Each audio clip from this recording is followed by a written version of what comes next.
was the center will operate at no cost to Scog or county, with exception of the sheriff for his dispatching fees. The 911 Regionalized Dispatch Center will be funded by user fees, the 911 levy, the current one, and the 911 cell phone tax. The exception is the sheriff will pay his dispatching fees, just like any other political subdivision does. There's a chart laid out showing how much he'll spend per year for dispatching. It's based on population, and the population that he represents that is not covered by another police department. Would change from the 911 levy and the 911 cell phone tax. The user fees would have to make up that difference. That's correct. That entire 28 cents. The 28 cents for the cell phone, It comes in on a monthly basis, yes. that goes to the county Yeah, that's correct. for 911 services only. If I recall right, it's been a couple years since I read it, but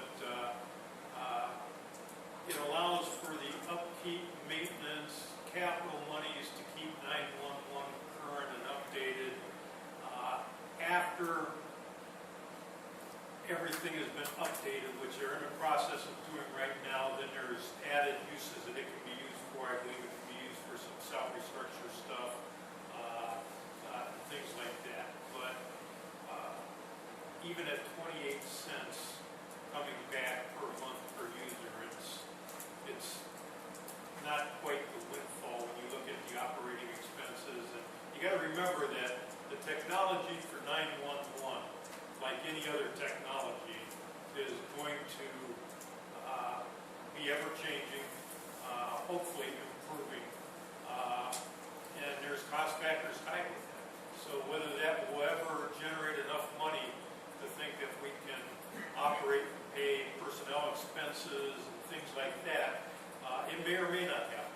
Because the first thing and foremost is you must use that money to keep your center updated. And that's the money that was used at this time to update the center with the latest and greatest. And moving forward, as new technologies become available, as they are able to add more technologies to the 911 family of services, that those expenditures will come out of that fund. It's mandated by the use of that. The 911 levy in Stark County here, as Mike referred, is up for renewal next year. I don't know what that generates on an annual basis. About $750,000. Now that can be used for general operations of the center, personnel expenses, all those things. On the 911 side. Yes, on the 911 side. And then the user fees, which user fees are going to be contingent on the number of entities that participate, and they're basically going to cover all of their expenses. Yes. Is that Try to fair? make sure it's got some emotions. I can briefly just give you the budget real quick. When we did the budget, we expected our annual operating expenses to be $5.2 million a year. That's with 62 dispatchers and 10 supervisory personnel in 2 locations. We come up with that money by the user fee, and the user fee would come in to about $370,000. The structure that we had, using everybody being in place, would it be about $370,000. That averages about $10 a person for population.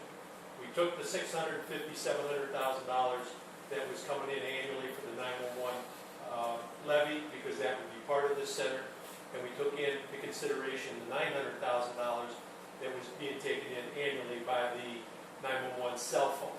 Those total numbers came to what we thought was the total operating expenses of the dispatch center of that size of $5.2 million. That's how we came up with it.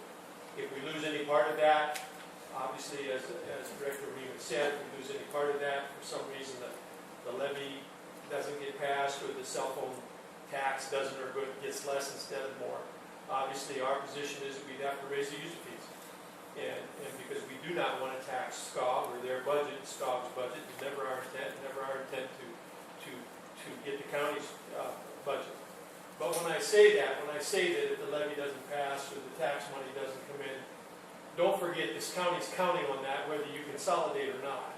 So if that tax levy doesn't come in, doesn't get passed, I don't know that the county would stop doing 911. I guess the question is, are you comfortable that with additional fees or expenses in the $20,000 to $30,000 range, that we're not going to have to go back and hike people's rates, that we build enough insurance into that budget that we would be able to handle some swings? Yes, reasonable. I mean, Yeah. $25,000. And you know, this, and $5,000. the point that John makes here is legitimate, because, I mean, the city does a crime lab, and how many employees? 8, 9? 8.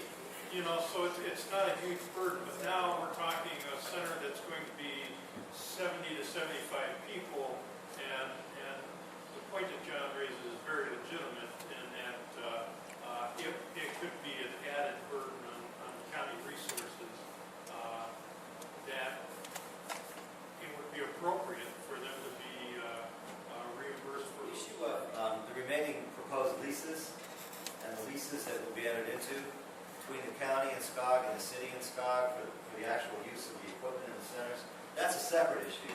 It won't be a part of this vote. That is yet to be negotiated, yet to be decided by those legislative bodies, those bodies being the town commissioners and the city council of Canton, correct? Correct, we did, yes.